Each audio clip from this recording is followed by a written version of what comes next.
Boa noite a todos os irmãos. Mais um momento de preces e orações, pedindo a Deus que nos intue e que nos auxilie na reflexão do tema de hoje. O tema que nós vamos conversar hoje é a valorização da vida. Neste mês, nós comemoramos o Setembro Amarelo. É um mês dedicado à prevenção do suicídio. E o tema deste ano é: se precisar, peça ajuda.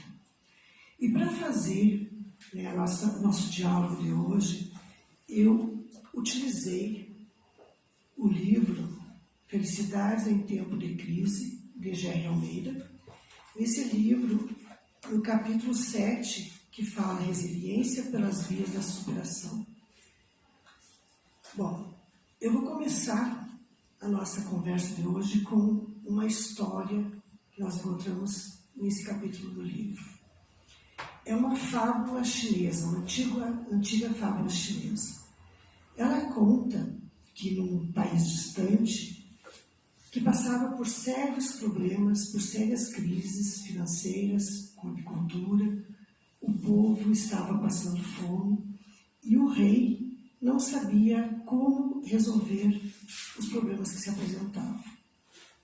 Então o rei tomou a decisão de sair no mundo, de dar uma volta ao mundo para tentar descobrir, aprender com experiência como resolver aquele problema.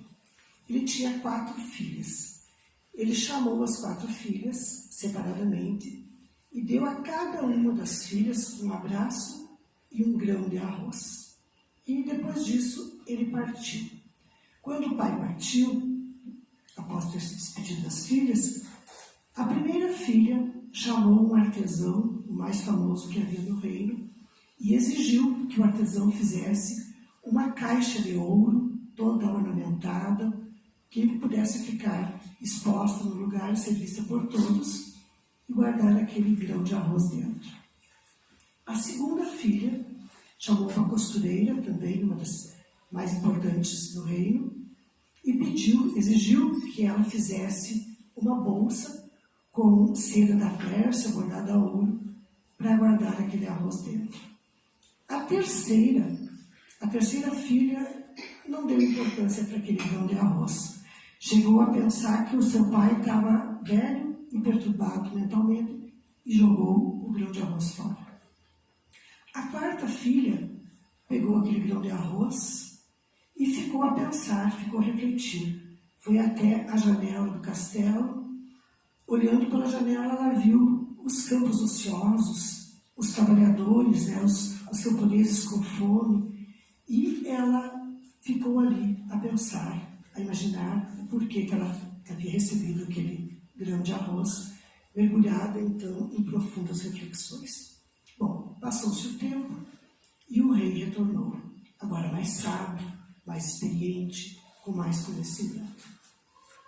Logo que ele chegou, ele chamou as suas filhas, uma a uma, abraçou-as e perguntou à primeira filha o que ela fez com aquele grão de arroz.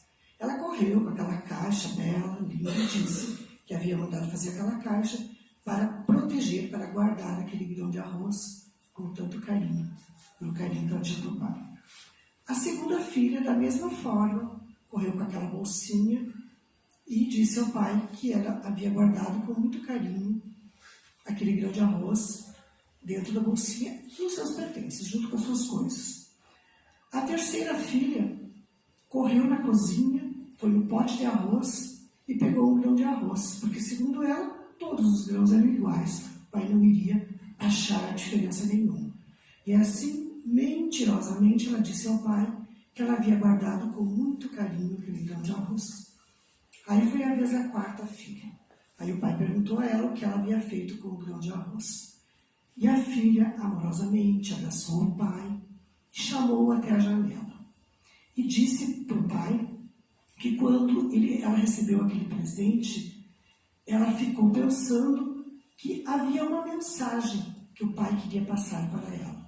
E no momento que ela olhou aqueles campos ociosos, sem nada plantado, ela teve uma ideia.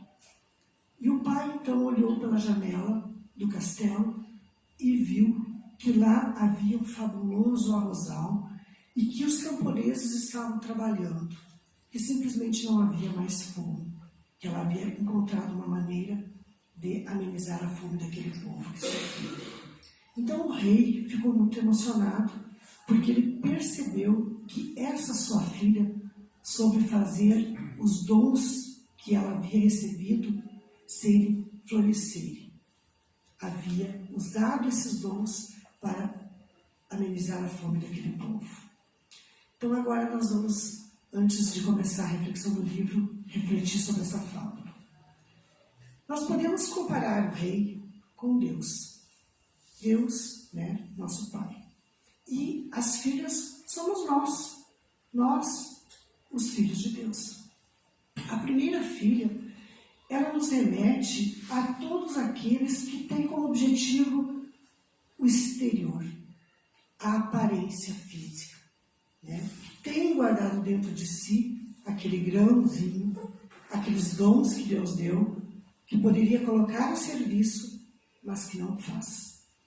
A segunda filha é aquela que também, que guardou muito bem, mas não fez uso desses bens, desses dons, porque a vida dela era em função das coisas materiais, em função das outras coisas que ela tinha, e aqueles dons se perderam no meio de todas as coisas da vida dela. A terceira filha nos remete aos nossos, né, quem de nós represente, aqueles que não valorizam a vida, que não dão valor aos dons que receberam de Deus e que desperdiçam esses dons em vida desregrada, sem limites, na droga, sem trabalhar, sem se preocupar com a sua existência, desperdiçando assim os dons que Deus deu. E a quarta filha representa aqueles de nós que fazem os seus dons florescerem, que trabalham para ajudar o outro, que colocam aquilo que receberam de Deus para frutificar, que colocam aquilo que receberam de Deus para o bem dos outros. Mas aí vai surgir um questionamento, né? E a nossa vida, por que agimos assim? Por que alguns colocam os seus dons e outros não? Por que alguns, às vezes, não veem sentido na vida, pensam até em desistir da vida, enquanto outros não? E aí a resposta é que nós temos que valorizar a nossa vida, né? Só que muitas vezes nós passamos a nos sentir infelizes com a inveja que nós sentimos pela felicidade que as outras pessoas manifestam, que é o que relata na história do livro que eu contei para vocês, né? E o autor, ele traz assim que um dos problemas da atualidade são as redes sociais, né? São os meios de comunicação, as mídias sociais, que nos afastam muitas vezes da nossa vida real, que nos afastam muitas vezes das pessoas que convivem conosco e fazem com que a gente tenha uma vida fantasiosa às vezes, né? Não seja a nossa verdadeira vida, a nossa existência verdadeira. As redes sociais, elas estão repletas de muitas pessoas que têm uma vida pretensamente feliz, que no ambiente virtual, né, mostram que tudo é belo, que tudo é lindo.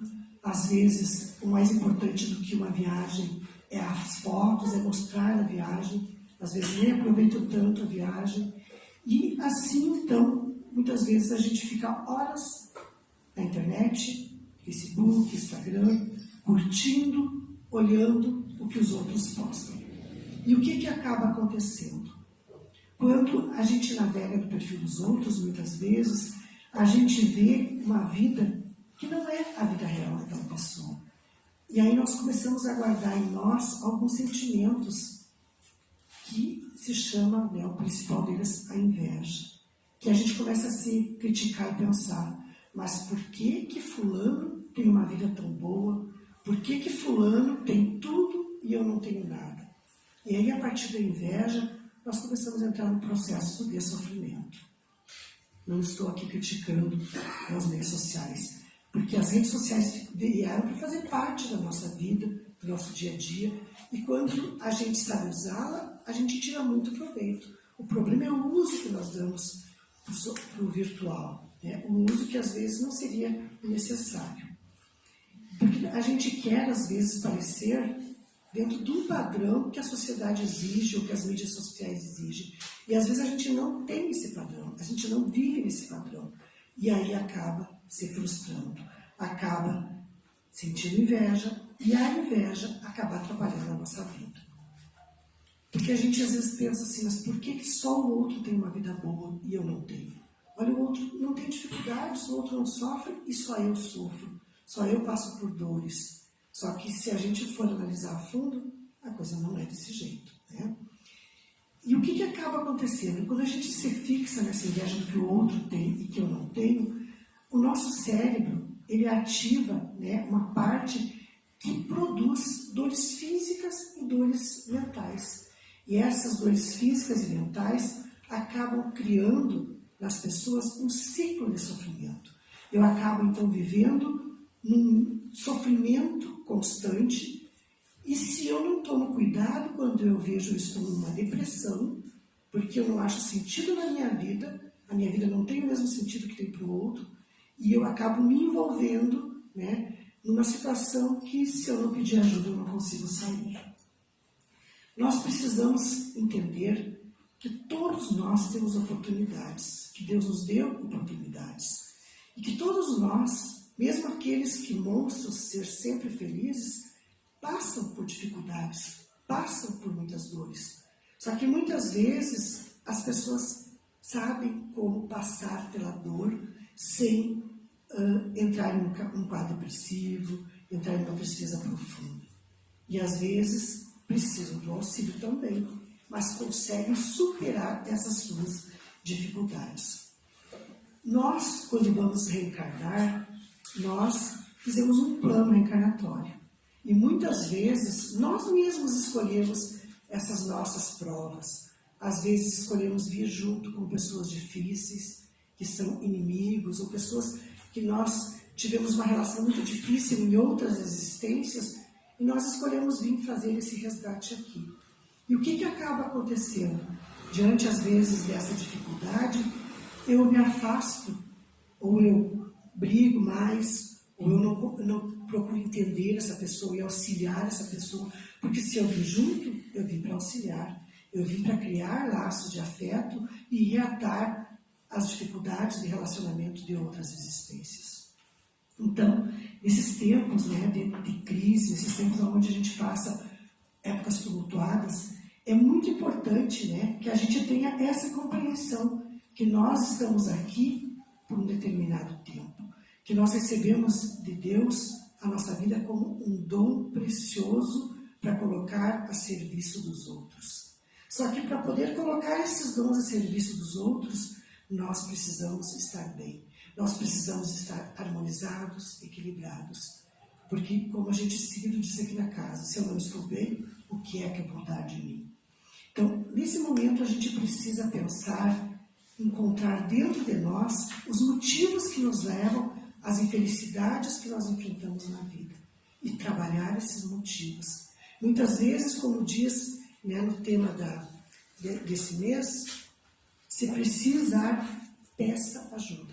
Muitas vezes nós precisamos de ajuda, porque sozinhos nós não conseguimos enfrentar esses desafios.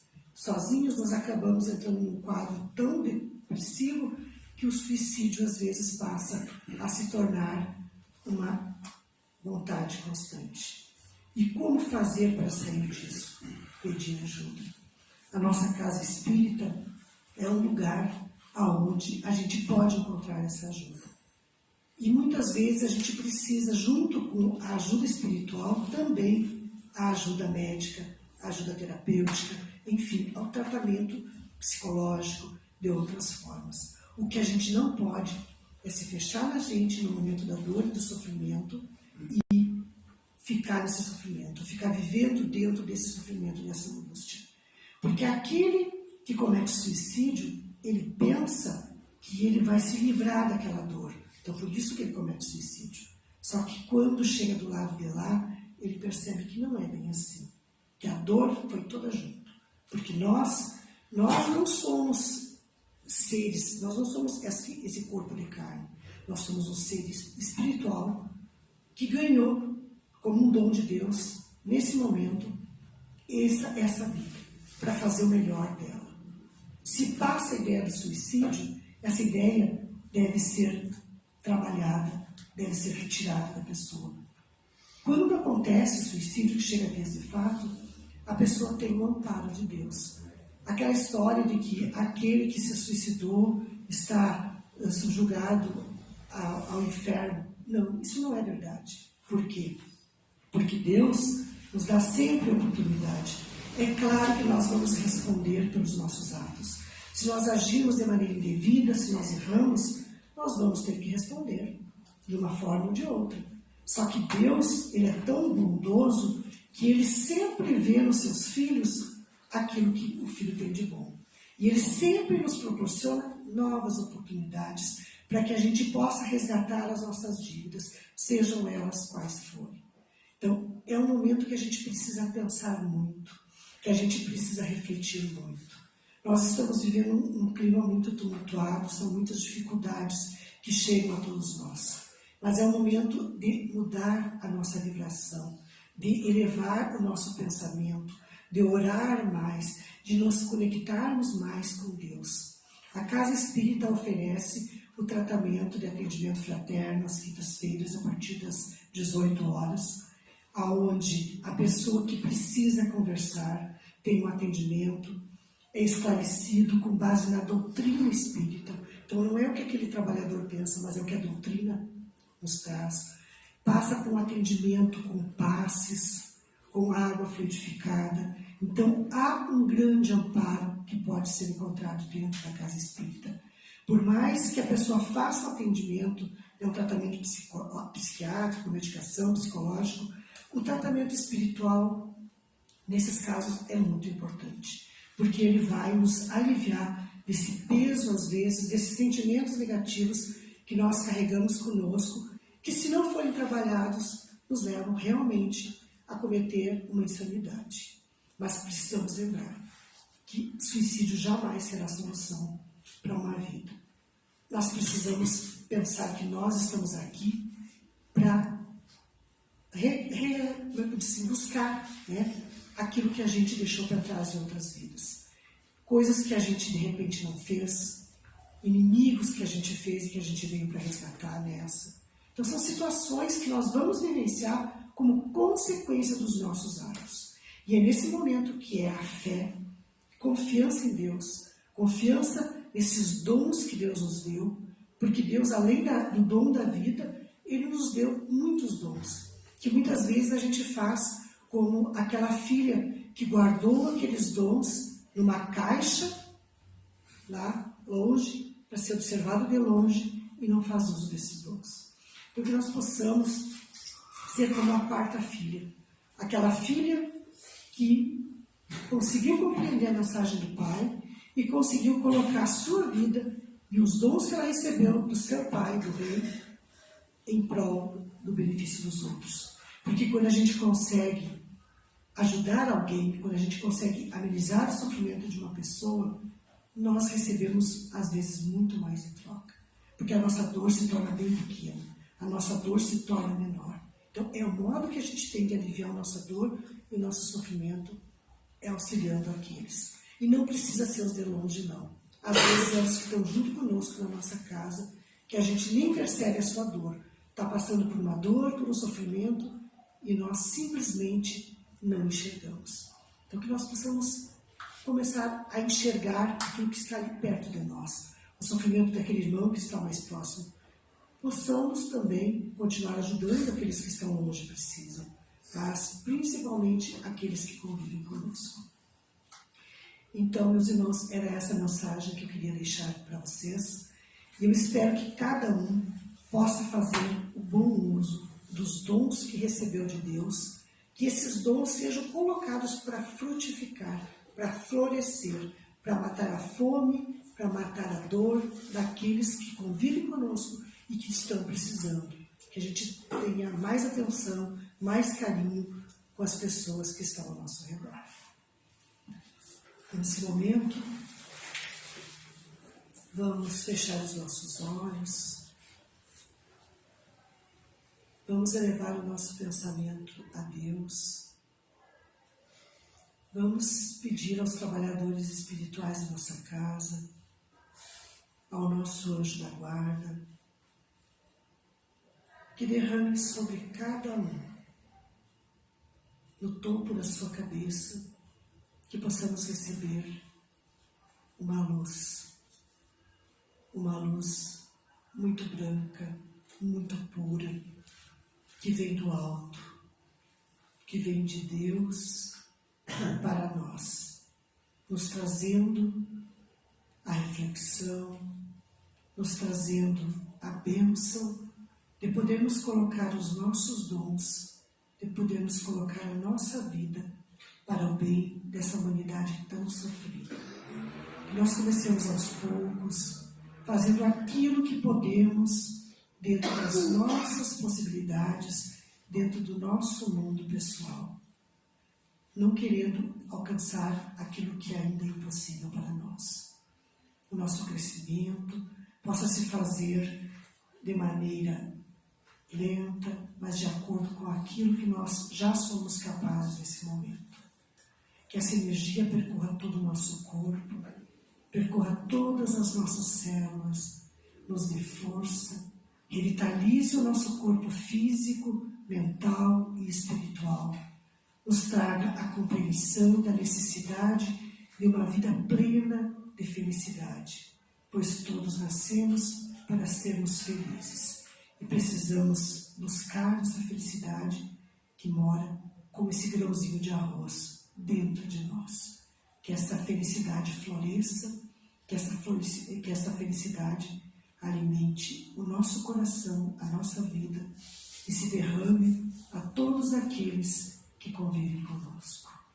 Nós te agradecemos, Pai, por tudo que recebemos aqui nessa noite e te pedimos que nunca desista de nós, que nos dê força para continuarmos esse nosso caminho com muita perseverança e com muita fé. Gratidão, Pai, e que assim seja. Boa noite a todos. E aqueles que têm atendimento fraterno, esperem então um pouquinho para serem atendidos, que passaram pelo atendimento fraterno, tem passe especial, esperem um pouquinho para serem atendidos.